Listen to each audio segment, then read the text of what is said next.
Hello and welcome to Travel with Austin. I'm Austin and today we are going to be talking about the Holy Stones of Newark, Ohio. The year is 1860 in the month of June. An amateur archaeologist, David Wyrick, has claimed to find an artifact that would change our understanding of the world and its history. Wyrick and many others of the time believed that the lost tribes of Israel were not only real, but had made their way to what is now the U.S. Many at the time believed that mounds found across the U.S. were actually made by the lost tribes and not the native people. The object that Wyrick has found would be known as the Keystone, mainly due to its shape. The Keystone is smooth, with Hebrew written on all sides. When translated, it says, Law of the Lord, Word of the Lord, Holy of Holies, King of the Earth. To Wyrick, this proved all of his beliefs, and lucky for him, Charles Whittlesey, who was the main authority on the Newark earthworks in the time, happened to be in town at the same exact time. Charles looked over the stone and noted that the keystone had not been buried deep, only had modern Hebrew text on it, and resembled keystones used by the Freemasons. Because of this, he considered it a fraud. Now, lucky for Wyrick, just a few months later, in November of 1860, he would make another discovery while digging in the Reservoir Stone Mound outside of Newark, Ohio. He and some witnesses would uncover a wooden coffin with a skeleton in it. Now, they claimed that as soon as they opened the coffin, the skeleton crumbled to dust. In the same dig area, right underneath the coffin, they also found a casing that, when broke open, contained a stone that would become known as the Decalogue Stone. Now, this stone miraculously solved all of the issues that Charles had had with the Keystone. It was found deep within a stone mound, which, just keep that in the back of your head because we will come back to that later.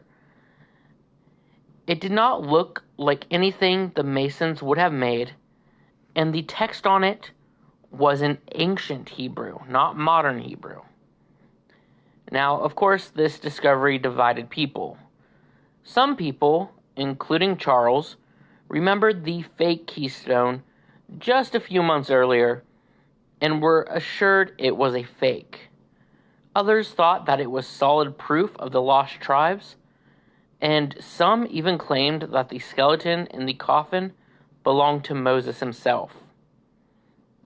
Now, over the years, archaeologists have studied the stones and the text on them and have declared them as fake.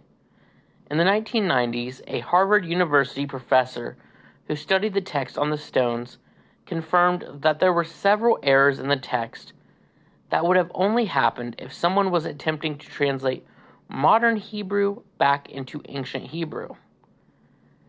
Now, there is also the supposed evidence of it coming from deep within a large mound, which you may remember I told you to keep that in mind earlier. There was indeed a large mound in the area known as the Reservoir Stone Mound. However, this mound had been dismantled in the 1830s, revealing many smaller mounds underneath it. Then, in the 1850s, some local farmers began to dig up some of these smaller mounds, meaning that the area was not preserved and could have been compromised. However, despite this rather concrete evidence, that hasn't stopped people from insisting that the Holy Stones are real and are a cover-up from big archaeology. Several groups, such as Believers of the Lost Tribe, some Mormon group, and others, believe the stones are real and back up their specific belief system. Now, the question remains, who is the one who faked these stones? The obvious answer would seem like David Wyrick was the person who forged these fakes. It is true that many at the time did blame Wyrick for the fake stones, and he would tragically die only a few years later from an overdose that some believe could have been a form of suicide. However, many researchers today believe that Wyrick himself may have been a victim. Although Wyrick was known to look for any evidence that supported his beliefs, he was not fluent in Hebrew, and in pamphlet recreations he made to spread his truth, he made several mistakes in the Hebrew and even in the image of Moses. Not to mention, a little while before he died, Wyrick sent out a letter saying that he feared he had been scammed as part of a hoax involving the Holy Stones. Now, the other popular theory is Reverend John W. McCarty, along with a local stonecutter. The theory is that they may have faked the stones, and one of the reasons behind this is that the Reverend was the one who translated the stones after being found. He was able to very quickly translate the ancient Hebrew within just a few hours. However, a few days later, he did publish some corrections to the translations, which many use as evidence that he wouldn't have been the one who faked the stones, as he would have known the correct translation. To this day, it is still unknown who exactly faked the stones, but most verified archaeologists and professors do agree that they are in fact fake. Now, before we wrap up the video, I would like to look at the theory of the lost tribe a little bit, and why it was so important to people at the time. Now, while a large part of the importance of the theory was rooted in the idea that natives would not be smart or skilled enough to build the mounds, there is another reason why so many found it so important.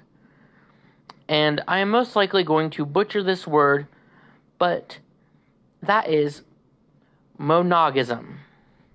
That is the idea that all members of the human race came from a single couple. Of course, most of us know this as the Bible story of Adam and Eve.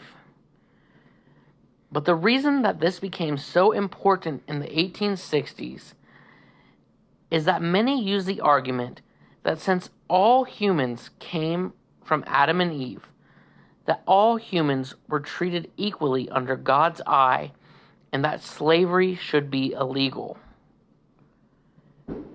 Now, the Holy Stones of Newark may be fake, but they have become historic in their own way over time.